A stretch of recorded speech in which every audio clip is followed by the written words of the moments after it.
Hey guys, am I live? I don't know how to do this from my computer. If anyone's out there, please say hi. Oh, I'm live, yay!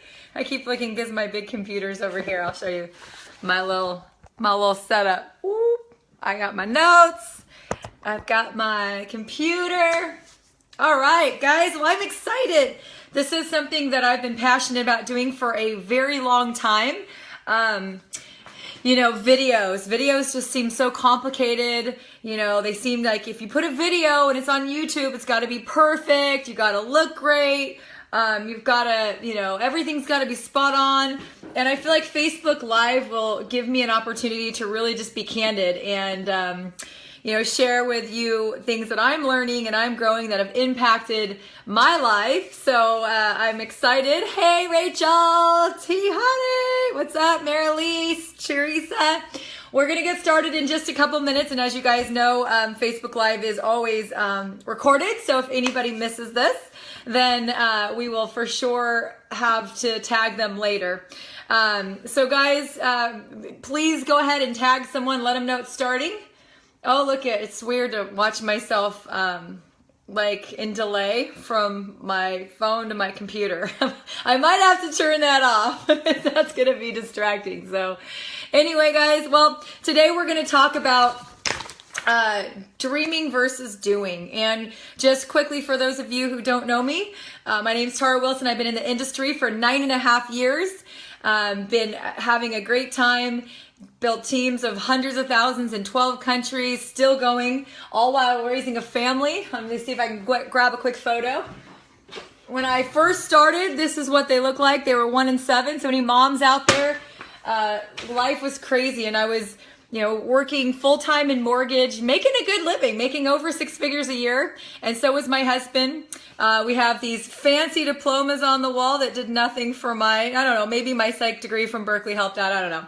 But, you know, what we didn't have was time. And during the industry, I've had a 3rd child. I've retired myself. And I've retired my husband, who now owns his own traditional business. So you can say that it's been quite a journey and quite a blessing. And so my passion is to give back and teach people the skill set, the mindset to be able to do what I've done, because I wasn't groomed to be a network marketer. Hey guys, oh my gosh, hi, look at all you beautiful people.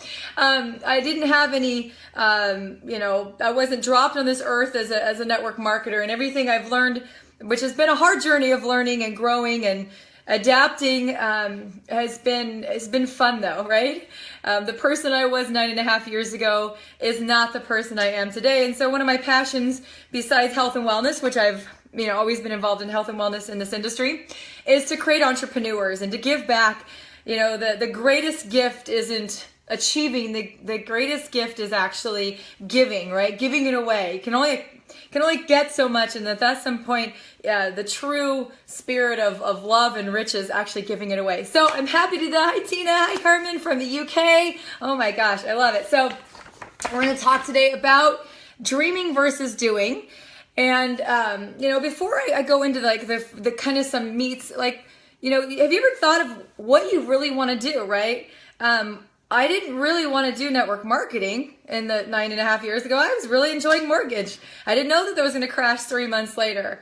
But when I saw the industry, I thought, you know what? I could help people. I could help people get healthy. You know, that sounds fun. And over the last 9 years, you know, skyrocketing rates of cancer and heart disease and diabetes and obesity and all this stuff. And I realized that, you know, we can control it so much by actually products and education. So I actually love the health and wellness industry. Like, I love it. So it moves me. And I want to spend the rest of my life doing that. You know, I'm reading, hold on, I'm tagging someone that really needs to hear this. I'm reading The Master Key to Riches by Napoleon Hill. And then a couple weeks ago, I just went through a refresh training of John Maxwell's Laws of Growth. I actually had a year, paid $12,000 to be mentored by Maxwell, and what an incredible man. So a couple of things in this training are going to be inspired by these two things. But, you know, Napoleon Hill talks about definiteness of purpose. Like, what do you want to do? It's really important that even before you start dreaming, it's like, when you're dreaming, what are you dreaming about? What moves you? What moves your soul? What makes you excited? What gets you out of bed, right? What gives you joy? I get joy in watching people have results. I get joy in watching people pay off debt or build confidence or, have fun in this industry. So what are your natural instincts, right? People who are nurses or, I don't know, trainers or stuff, they like to help people. They're natural fits for this industry, right? People who like to create, people who like to give back. So what are your gifts? What are your talents? Every single one of you was equipped with a calling or a dream. But you are also given the talents. You have to discover that. Not everyone has the same one, right? Maybe not everyone has the gift of gab, but I'm not the most nurturing person on the planet. I'm very kind and friendly, but when you walk in my house, I don't think about things like, do you want a glass of water? I think like, hey, what can I do to help you today? And my husband's like, can I get you a glass of water? Because he has a more nurturing spirit, right? I'm not detail oriented. I'm never on time. Like on time to me is 3 minutes late. My husband's on time. That's important to him. What's important to me is just being there, right? Not being too late. So we all have our own gifts and talents. What are they?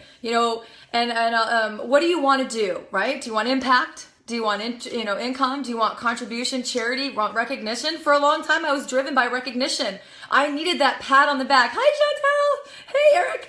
I needed that pat on the back. I needed that good job, Tar, because I grew up with a stepfather who, always told me that I wasn't that great. I mean, it wasn't horrible, but I just wasn't, I didn't grow up with people telling me I was great and good job. It was, I didn't need to go to college. I did whatever. I'm not going to go. I let that go a long time ago.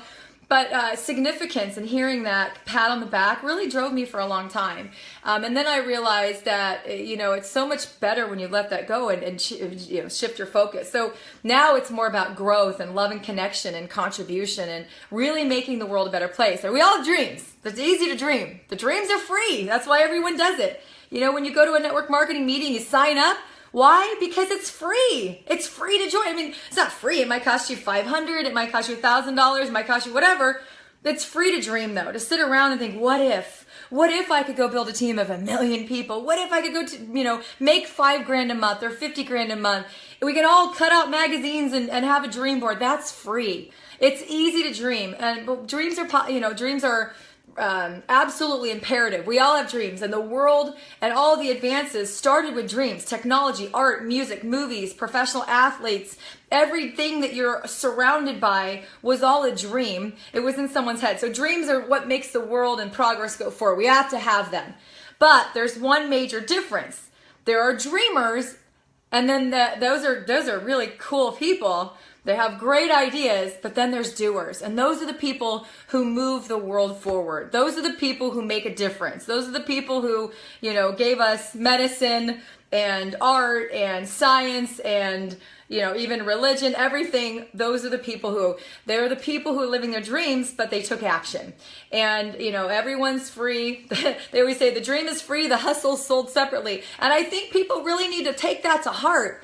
Because it is free, right? But then why do 90% of people in MLM, real estate, small business, even franchises, why do they fail? Because it is free to dream and people don't want to do what it's necessary to actually get that dream, right? So here's 3 things that successful people do that dreamers aren't doing. Number 1, they make decisions quickly. Oh my gosh, there's nothing worse than the person that is going to take forever. Like, just make a decision already. I'm reading this right now, and God, this is a good book. Holton Buggs, the #1 current earner in the industry of our time. Whenever I meet somebody, I say, hey Becky, hey Jean, hey Paul, I say Adam. I say, what is the one book that made the most impact on your career? Because the guy's been in the industry for 24 years, failed miserably for the first 7. Miserably, meaning 7 years, 84 months, made three months, he made $500 in 7 years. But in the last 9 years, he's made 100 million. So I want to know what this guy's putting in his head to keep him in the game for 7 years, because in 24 years from now, if I'm making $100 million in 9 years, it will be worth it, right? We're all ahead of that game. So in here, Andrew Carnegie commissioned this project by Napoleon Hill. And he had interviewed hundreds of people, and he said, the one that gets the job is the one that can make a decision quickly. And unbeknownst to Napoleon Hill, he had 60 seconds to answer the question, do you want to undertake a project of studying the wealthiest men in the world, 500 wealthy men over the next 20 years? Will you see the project through? And he answered it in 29 seconds. And the second question he said is, will you do it for no pay? And Napoleon Hill was pretty shocked, because he's like looking at Andrew Carnegie, one of the wealthiest men, or the wealthiest man in the country at the time. Like, I don't understand. Why aren't you going to pay me? He says, because if you tie money to things and people start doing it for the money instead of the passion, I want the person that sees my vision and will do it. And by the time of this book was authored, I think around the time in 1945, Napoleon Hill did this for no pay while working other jobs for 20 years. And it took him 5 weeks to write the books. 5 weeks.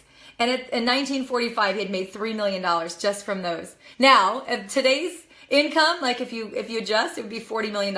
Would you work 20 years on a project to make $40 million after 5 weeks? I'm going to go with yes. So Napoleon Hill says, successful people are decisive. They don't agonize over decisions and thereby, I'm reading a quote, thereby miss out on a great opportunity. They gather the relevant information, discuss alternatives with advisors whose opinions they respect, and then they make a decision and get on with it.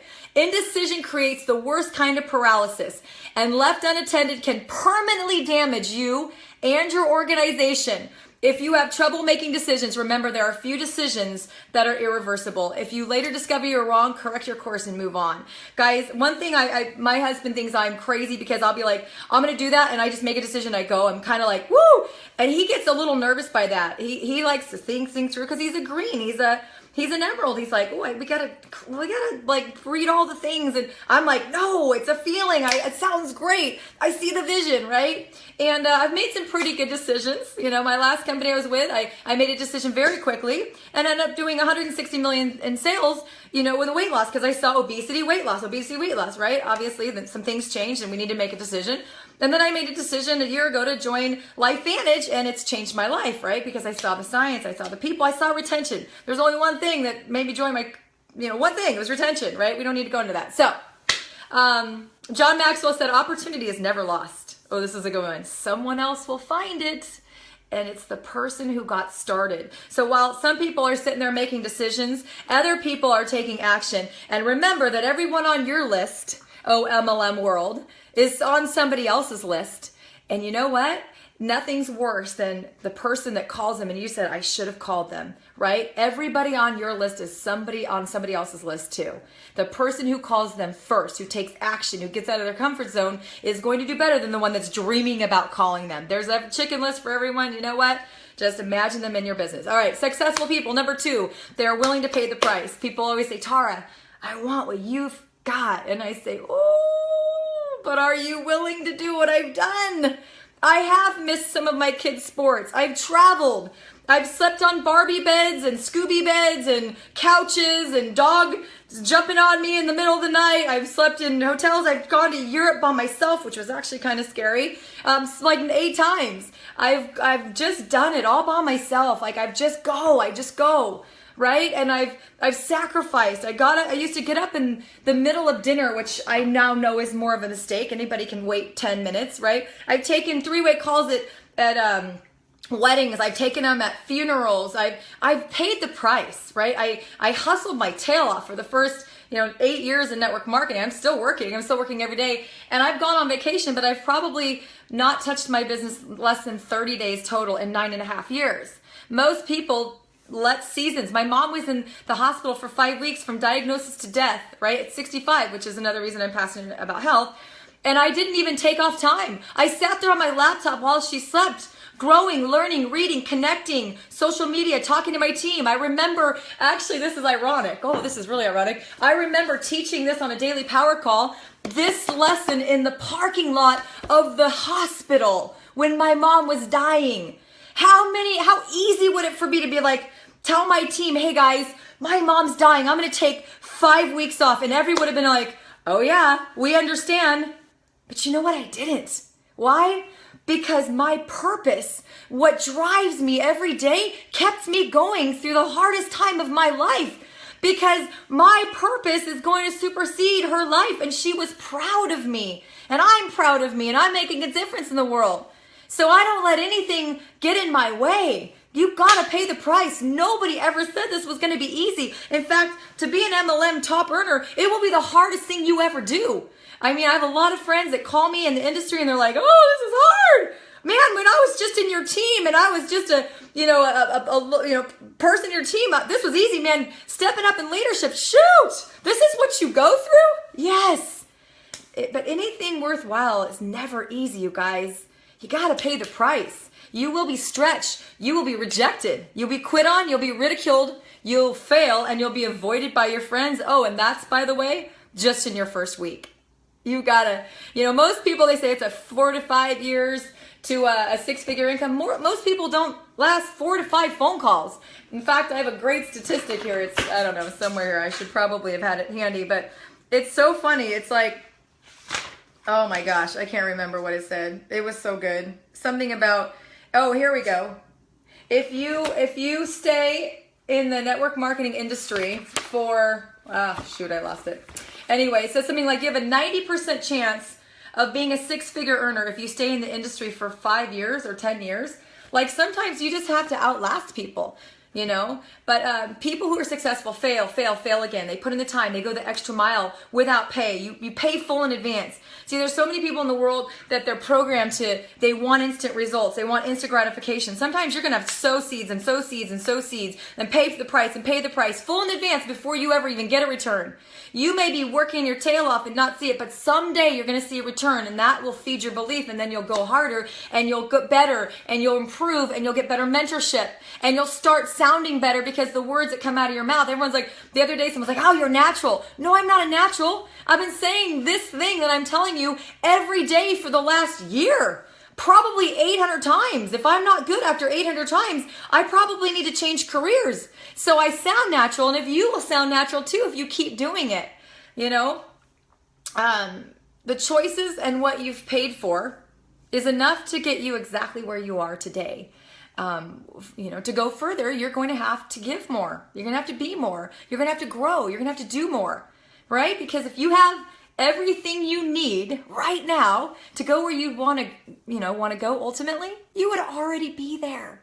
You would already be there. So all the decisions that you have made up to this point in your life have gotten you where you are today. The car you have, the house you have, the job you have, amount of debt you have, or the amount of money in your bank, the amount of in your retirement, the health you have, right? The body you have, the relationships you have are all a series of decisions. If you want a different life, you have to pay the price. I'm working out right now. I'm trying to lose weight and I made a decision.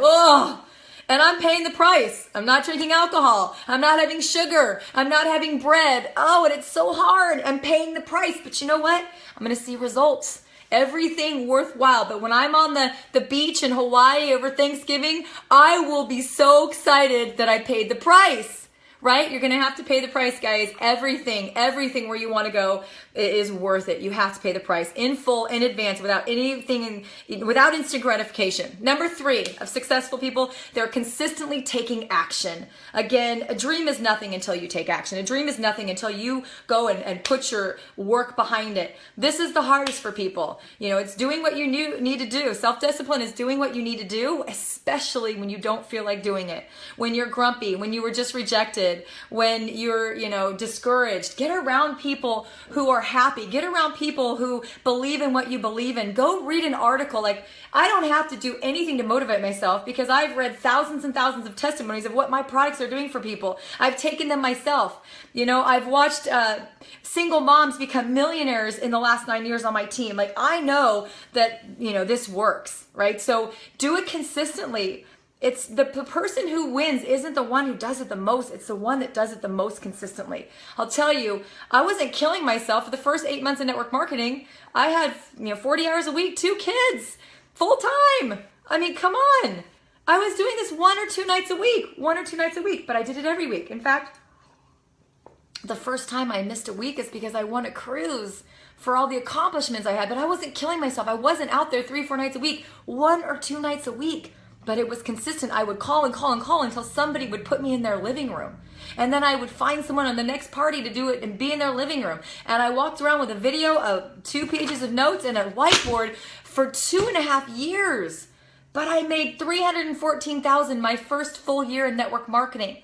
So that partial year from March 15th to December, while working full-time, I made $58,000 in my network marketing business. And the full year, 2008, $314,000. Why? Consistently. I didn't have any more time than any of you, but guess what I did? I turned off my TV. I made a decision that I was going to figure it out. I was resourceful. I was learning the comp plan. I went to every meeting that was within an hour or two. I got on every conference call. I researched and researched and researched, and I gave myself a PhD in the products and in the industry and in the technology, right? Stop asking yourself. A lot of people are like, oh, God, I want to be this rank already. How long is it going to take? Stop looking at a finish line. There is no finish line in success. There is no finish line. I'm hoping that they create new ranks when I get there. What you can ask is, how far can I go? Instead of saying, how long is it going to take? How far can I go? How do I keep growing to tap into my full potential? Because I'll tell you right now, none of you are living your full potential, or you wouldn't be on here. And I'm not either. In fact, like John Maxwell said, my best days are ahead of me. I'm 43 years old, and I'm excited for what the next 40 or 50 years is going to bring. And I'm not working. I'm retired already. I'm having fun. If I won the lottery tomorrow because someone bought me a ticket because I don't play, I play once in a while. When it's like a 500 million, I'll be like, oh, it's just, you have to, just because that dream for the 24 hours is worth that $5, right? What do you need to do to keep growing into your full potential? How far can you go? What else is possible? What if you grow? What if you keep doing this? What if you have one success? What if all these years you get prepared and then you finally have that opportunity? See, I was prepared. For the first 3 months, I massively, right? But then I immersed myself so that when I did meet those 3 people that I didn't know when I said yes to network marketing 4 months before, I was prepared. I had the knowledge. I had gone to meetings 6 weeks in a row. I knew what other people were doing. I had used the law of modeling. And I said, hey, just come with me, this crazy chick on this journey. And I would drive 30 minutes or 90 minutes 3 times a week, 2 times a week, 1 time a week 2 times a week for 3 months. Until I created another leader, and then I would do it again and again and again, and I would fly down to LA, and I'd fly back, and I'd fly down to LA, and I'd fly back. One day, I'd fly there at 3 o'clock, do a meeting, and come back at 8 in the morning, right? All the time, just consistently working with people. Know that everything is going to take longer than expected, but just keep going. If I would have quit because the first 90 days of my network marketing career was an absolute disaster where I lost a lot of money, I would be another body in the MLM graveyard, but I didn't. I believed. I just said, gosh, if even one person can do it, it's freaking possible. And that's why I'm here today, 9.5 years later, because I just kept going. And I'll tell you, the last thing before we're going to go to the Q&A is everything, and I mean everything, will get harder before it gets easier. And every time you go up a level, right, it's going to get harder. And every time you relaunch, and it gets harder. And every time you grow, it gets harder. And I'll tell you, there's 2 types of people.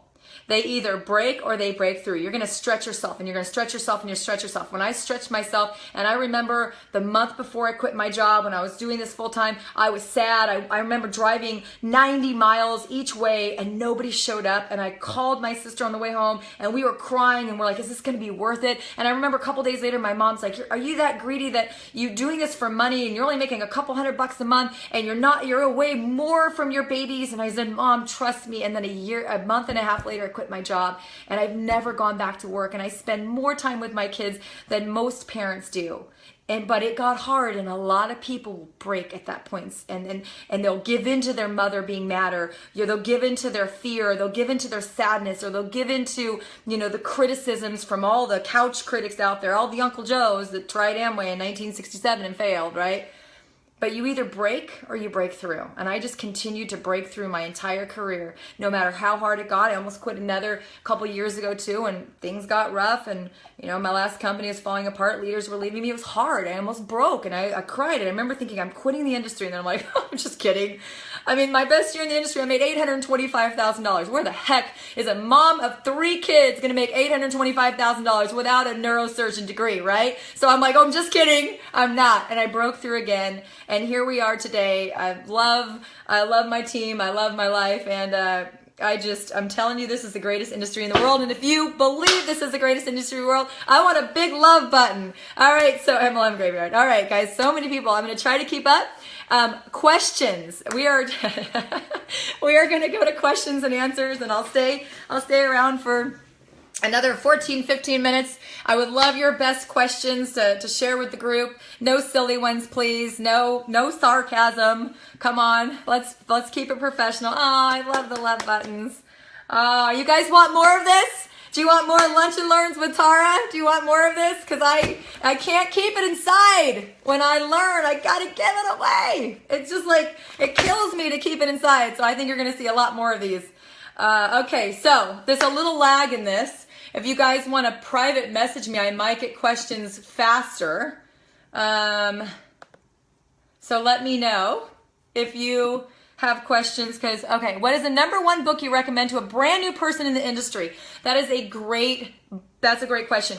The #1 book, probably Brian Tracy, Change Your Thinking, Change Your Life. For a mindset. If they already have a good mindset, if they're already like successful or a realtor or somebody that's like made good money before, I would say probably GoPro, little Eric Worre plug.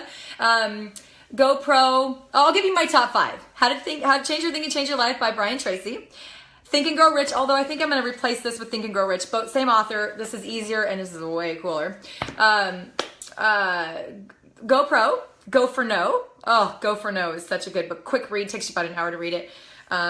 Andrea Waltz and Richard Fenton. And then also, How to Win Friends and Influence People. Those are my top 5 for sure. And then, of course, I've read a lot of network marketing business books. Your First Year in Network Marketing. My mentor, Carrie, just wrote a book called Network Marketing, A View from Venus. Amazing, like super full of nuggets. That woman is amazing, made millions of dollars, and has been in the industry 25 years. What industry are you selling here? Network marketing, Faith, direct sales, home-based businesses. And Faith, I would recommend that after we're done, you can go back and watch the entire thing. Thank God it's recorded. Yes to more lunch. All right, let me see if I can go on and see some of the comments, because they're scrolling so fast that I'm trying to get, I'm trying to figure out, I can scroll. Woo. This is my second Facebook Live ever. So, okay, comments, #1 book. A lot of comments. Hi, Allison. Okay, questions for heart disease patients. What do you say to help them sleep? No product questions. This is MLM training. What is your best invite? Oh, okay, Denise, that's a great question. We do a couple different kind of events here on our team. We do launch calls or we do parties, right? A launch call is just basically a party over the phone. So with a person who's new, like if you've been in network marketing, it's like, hey, I just launched a new team. This is what I'm doing. I'm looking for customers and I'm looking for distributors. You got to be at my house or you got to be on the call. You know, that's it. Like if you've been in the industry, that's a different, but if you're brand new, I would say call the people that you know best, especially locally if you're going to do a home party, and say, hey mom, it's Tara. Oh my gosh, I just started a business and I know you're going to be so proud of me because it's health and wellness and you're going to die when you see the products. Well, you're not going to die, but you're going to be so excited when you see the products, and you'll know why I decided to be a distributor of the company. And this is just what I would say, and input your product or service, and I'm not going to talk product here, but I would say when you see the products, you'll see why I'm excited, right? So I'm looking for customers. And I'm also looking for business partners, right? Because we're expanding in this area. It's a publicly traded company, yada, yada, yada. And if I opened a restaurant, Mom, would you be there? Would you go to my grand opening? Of course. If I opened a gym, would you go to my grand opening? Of course. Well, great. I'm launching a business, and it's my house at 7 o'clock on Thursday, or it's my Thursday at 7 o'clock on the phone for 25 minutes, and we're going to explain to you the products or the services and the business opportunity. And even if you don't want to be either, it's okay, Mom. No pressure. I just want you there to support me. And I want you to learn what we're doing because, you know, even if it's not for you, you may know someone. So who do you know who? A quicker version is just, hey, I launched a business. I'm looking for customers and distributors. This is what they are. Who do you know who might be interested? You know, just vary. And the reason I asked that, guys, and Denise, who asked the question, is the #1 fear and the #1 reason people quit right away is because they get rejected. If you say, hey, do you want to buy my product? They can say no. But if you say, hey, who do you know that might want this kind of product, you know, weight loss or skincare or whatever, they're not going to be like, who do I know? No. It's not an appropriate response. Who do you know? Oh, yeah, well, let me think about it. Great, because I'm building this on referrals And as my best friend, my mom, my sister, my cousin, my grandma, whoever, I hope that you would support me enough to find out what I'm doing, so the next time you're at lunch and someone says, gosh, I need to lose weight, you'll be like, oh, well, you got to call my daughter Tara because she it has a weight loss program that's pretty awesome. I heard all about it and it sounds amazing. Here's her number, or let me connect you, right? Let me see. What is the best invitation for cold market prospects? I don't know. I've never, ever, ever cold market prospected. I'm not that guy, Annabelle. I mean, if I meet someone on the plane, I start talking about what we're doing. And, if they say, oh, send me more information, I'll send them an email with some videos. Let's see. What else? But I don't go cold market. I've built a team. I've done $170 million in this industry without ever knocking on a door. I bought leads, but I didn't call any of them. I was too scared. I called a few of them, got rejected. I said, forget that. I wasted my $200. That was like 8 years ago. And I don't knock on doors, and I don't do flyers, and I don't do that. I teach people how to talk to their network, because here's the bottom line. I'm going to show you something that I hope saves your life. This is going to save your life. Are you ready for this? I'm so in love with math. Everyone's like, who do I talk to? Do you know 100 people? Great. Talk to them. Who do you know who? Guess what? If 100 people know 100 people, it's 10,000. And if they know 100 people, it's a million. I look at every network as you have 1 million people in your first 3 generations. All you're doing is saying, hey, this is what I'm doing. Who do you know? And statistically, you should get some customers and some distributors out of your first 100. Statistically, about 5 to 7% of the population is an entrepreneur. That's 5 to 7 people. And then probably 20, if you have good products or services and you really believe in them and you give a good job presenting them, you should get 20 or 30 customers. And then the other 80 or whatever, and then those people will lead you to their networks, as will the other people, even if they still say, who do you know? These guys also know, who do you know? I've never, ever been without a lead. I just keep asking people, who do you know? And by asking that question, 3 people joined my business that I didn't know 4 months before when I joined network marketing, and put in 8,000 people. Because I asked, who do you know? See, it wasn't my network that I knew. Everybody already said no. I found my entire first team of people by asking, who do you know who? All right. What do you say when people say they don't have extra money, they don't have time? Well, there's one thing I learned. People don't not have time. And they don't not have money. If they don't have money, it's either a mindset, either they're broke. Broke is a mindset. It's not a state of your bank account. Or they don't see the value. So if somebody sees value, right? I mean, I don't say this to them, but if I walked up with a brand new Mercedes and says, you have $1,200 and I'll give it to you, they'd be like, yes. But if I say I have $1,200 for a business opportunity, they might be like, I don't have the money. See? Difference. Now, here's the thing. People will part with their money if they see the vision that it will be worth it. So if someone says, I don't have time, then all they're telling you is, based on the information you've told me, I don't think that investing my time will yield a right return. I don't see the vision. So if you do a good job presenting, then they will see the time and they'll find the time. Hold on, I gotta plug it in. I'm dying here. My phone is dying here. Okay. And if someone says, I don't have the money, it just means you haven't shown me that it will be worth my investment. That's it. Because we all know that people don't not have time or money. They don't have the vision. They don't see it. You just need to do a better job at getting them to see the vision. And you do that by asking them, what is your goals? What do you want? And then when you show them what you want and they actually see the fit, when what you have, it matches what they want, they sell themselves.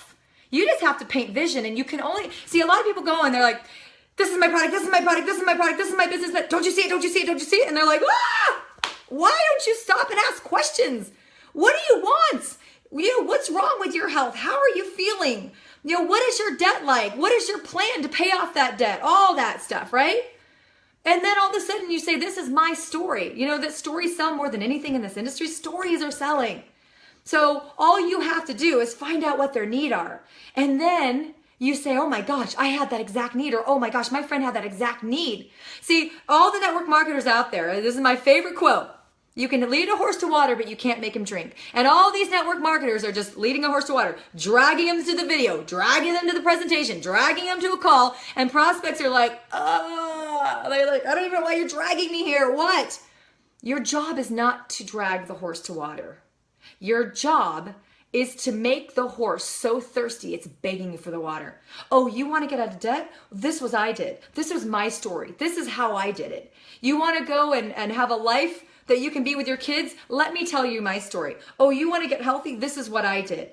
And then all of a sudden they start dreaming of paying off debt or making income or retiring themselves or picking up their kid after school or retiring their husband or being healthy or feeling better. And all of a sudden they're like, give me the information that you have. This sounds amazing. Because you can't just shove your stuff down someone's throat. We have some of the greatest products on planet Earth, but it doesn't matter unless someone needs them. All right, what else we got? Are you guys loving this so far? Give me a big love button. At what point do you say next to a potential customer? Well, there's a lot of misconception about follow-up. That's a great question, Mike. There is a lot of misconception about follow-up. A lot of people think follow-up is taking one prospect and hounding them so many times that they eventually say yes. That's not what follow-up means. Your job is to create curiosity, whether it be a phone call, posting on Facebook, an invitation, whatever it is, create curiosity. And when somebody's curious and say, what are you curious about, right? Oh, I'm curious about making money, or I'm curious about your product. Then you send them some information. And then the follow-up is saying, hey, you watch the information. What are your thoughts? What do you think? What do you see? What do you like best, right? Does this something that resonates with you? And then they say, yeah, I really like it. It's cool. Great. Let's sit down. So follow up is just continuing to put them through the funnel, to give them information, to make a decision.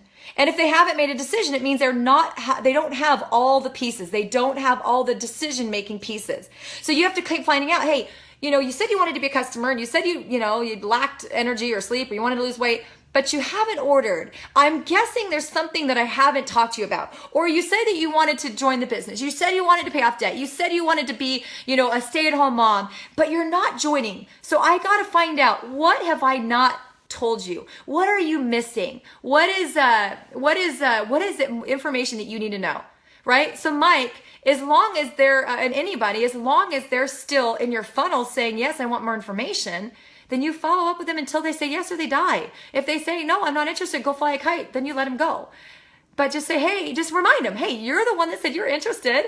Just checking back with you, just going through my notes here, and I had a note to call you because you're important to me and you said you were interested, and I don't want to disservice you by, just forgetting about you. And professionals follow up, you guys. Professionals follow up. Do not ever feel weird about following up unless they say, stop bothering me. Then stop bothering them. Best invite, I think we covered that. Boop, boop. Yes, Mike, I will do all my books in a post. I did not read that book, Kathy, but sounds like a good one to read. What's your favorite way to find new people to talk to? Social media. Social media. I love Facebook. I don't even know how to do Instagram or Twitter or anything. I just love Facebook. So that I find new people. I've sponsored my last few people on Facebook and I've become great friends with them already. I love it. What do you say? Let's see. So a couple more. It's 12:39. We'll go another 5 minutes. How's that? Hey, Steve Clark. Okay. Good fun. What do you say when you want to close and they say, I want to take it in and talk to my partner, and then they don't come back? Well, that's an easy one. Just say, hey, the last time we spoke, you said that you wanted to discuss it with your partner and get back to you. Say, hey, the best thing I've found is that your partner is unable to make a decision until they see all the information. And right now, I don't care how attentive you are, you only retained about 25% of the information that we talked about the other day. So if you're really serious about this, and your husband or wife is very supportive, then you and I need to get together with them so that I can give them some basic information and that they can ask questions and talk about what they're concerned about. You guys, I would highly recommend that you always have both spouses at a meeting, that you always build rapport with both spouses, and there's sometimes that you're just not going to get through to one of them. They're just people are like that out there, and there's nothing you can do, but I strongly recommend that you get in front of both partners, both people, whether they're dating or fiancés or married or couple, whatever, first. So, all right, let me see if there's any last questions. Let me check my Facebook. I love this. This is so much fun. Ah! You guys have to send out the recording. Oh, hey, Ryan. What else? All right. I think there's a lag. Okay. Well, we got one more. All right, last question. How long should it take an initial presentation to take? Like a phone call. Well, that depends. Are they a customer? 15, 20 minutes. No, I'm sorry, 5 minutes. You know, okay, here's the thing with a customer is if you are selling the customer, then you're a tool. So I don't even actually talk to 99% of my customers, especially the ones I get through social media. They say they're interested based on stuff I posted. They create interest. I send them a video, because if I have to go and explain it, the video's not that good, and then I'm the tool, and that's just not, I don't have enough time to be a tool, right? So customers, 5 minutes to answer any questions. Like they might say, oh, well, does this interact with, does this interact with a medication, or can I take, whatever, can I take this, can I give it to you? Like basic questions, 5 to 7 minutes. A distributor that's really serious, the presentation should last anywhere after they've seen tools. You got to always show tools. Don't be the tool ever, ever, ever. I would say that the presentation should be no more than 30 minutes and then about 10 minutes for Q&A. Do not overwhelm them. Give them basics. Give them big vision. They can learn the comp plan. They can learn the products. Give them big vision, paint big vision, and then say, hey, we're going to continue to show you. We've got all this information, but right now I just want to know, are you interested in changing your life? This is what's possible. This is what I've done. This is my story. These are what's going on in my team. This is what's going on in my company. And, what do you want? Again, you got to spend more of the presentation not telling, but asking questions. Why do you want to do this? What are you willing to give? If I show you a system, will you follow it? If we lock arms, will you show up, right? If I help you, will you do it? How much do you want to make? What are you willing to give? If I show you, if they say I'm willing to do 10 hours a week and I want to make $1,000 a month, I'll say, okay, well then in those 10 hours a week, you're going to do exactly what I advise you to do. Are you willing to do that? I promise you it's nothing I haven't done, and I promise you it's not going to kill you, and it's all very comfortable. So awesome. Well, guys, I hope this has been helpful. Just based on the loves and the likes and all the people that showed up, I am definitely going to do this again, and I am very honored to have all of you here, and whatever I can do to help you. And please feel free to tag, share, and come back again, maybe tomorrow. Thank you guys. I love you. And again, thanks for helping to make my first Lunch and Learn a big success. Have a great day, guys.